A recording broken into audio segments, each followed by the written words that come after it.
Well, secretive and elite. The Bilderberg Group unites the world's most powerful people behind closed doors. It's been happening for decades, and this year it's in Chantilly, Virginia, at the Marriott Hotel.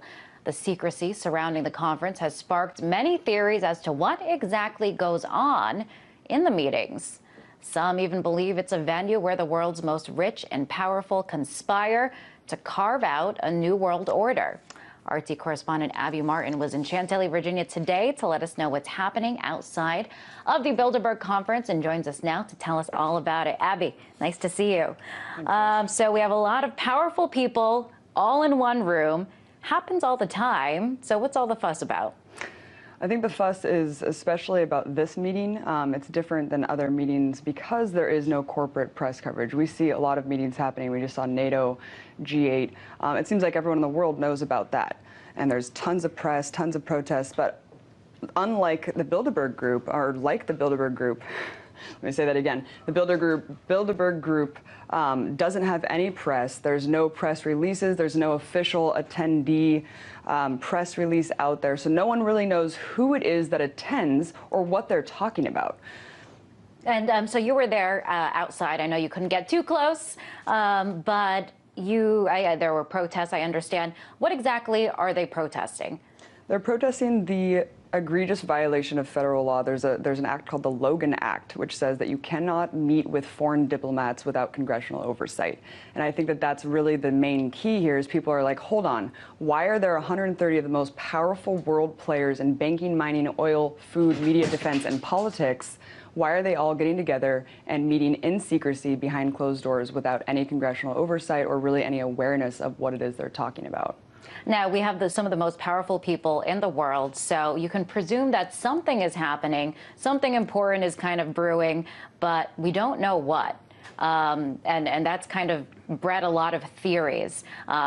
Do we know what they could be talking about? Well, I think some theories have arisen because of things like the Euro, the North American Union, these policies that have kind of been presented right after the Bilderberg Group that people kind of speculate, hold on, were these things theorized in this meeting? And you saw in 2008 when Obama infamously kind of skirted his press corps, which is with him 24/7, onto another plane and said that he was going to be meeting with Hillary in Virginia, multiple meetings with multiple people, and it was never really disclosed what was happening. And then right after that, we saw that she was this, a very high position in his cabinet. So people speculate, what's going on at these meetings? Are these powerful political players being picked for policy positions? And it's just completely unknown to the public. And so people are speculating that this year, like every year in the past, they think that they're conspiring or maybe theorizing on how to control the Occupy Wall Street movement, control the Arab Spring movement, and how to control the currency. And I think that's what people are really worried about. And so, since people can't come in and they can't hear what they're talking about, it is a lot of speculation, a lot of the theories that you just mentioned. But is there any evidence to back up these suspicions or to back up these claims? There's no hard evidence other than what David Rockefeller and also people in the Bilderberg Group have come out and said. I mean, all you can do is look at the members who have attended. There are leaks, there are moles inside Bilderberg every year that kind of put out things that were talked about, even though they're sworn to secrecy. Media moguls who go there are sworn to secrecy, but things do come out. And they talk about, they release to the public what is being talked about and what is being said. And what these people say when they're confronted by independent journalists, what was said there, what do you guys do there? They just say, oh, well, we just meet and talk. The problem about that is, I mean, when do 130 of the world's most powerful people just get together and just talk and have beers? I mean, they talk about policy and they talk about things that affect the entire world. So the evidence really is the policies that we see after these meetings being implemented. And you just have to look at the people who are involved and what comes out of it. And it's really all speculation. But then again, is it? I mean, right. It's really... well, the buzz this year is Marco Rubio. That's what they're kind of talking about behind closed doors, that he will be the pick for the Romney's running mate. Any word about that while you were there?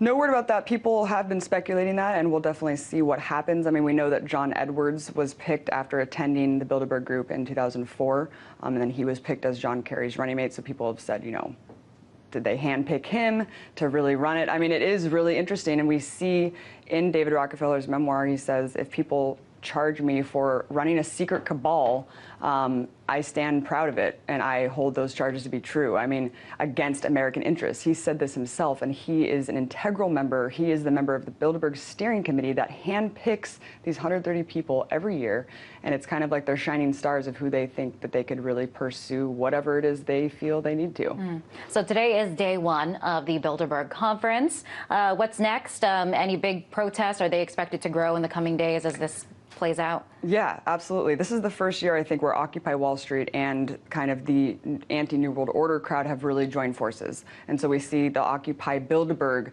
movement happening. We see hundreds of people that were out there today, which was really interesting because it's early Thursday and it's only expected to grow. Alex Jones came out there with his bullhorn right when I was taking off back to the studios, and he just told me, he said, he expects thousands of people, especially on Saturday and Sunday when people are not at work and are able to show up. So it should be very on Alex Jones to shake things up, that's exactly. for sure. Abby, thanks for keeping us updated. That was RT correspondent Abby Martin.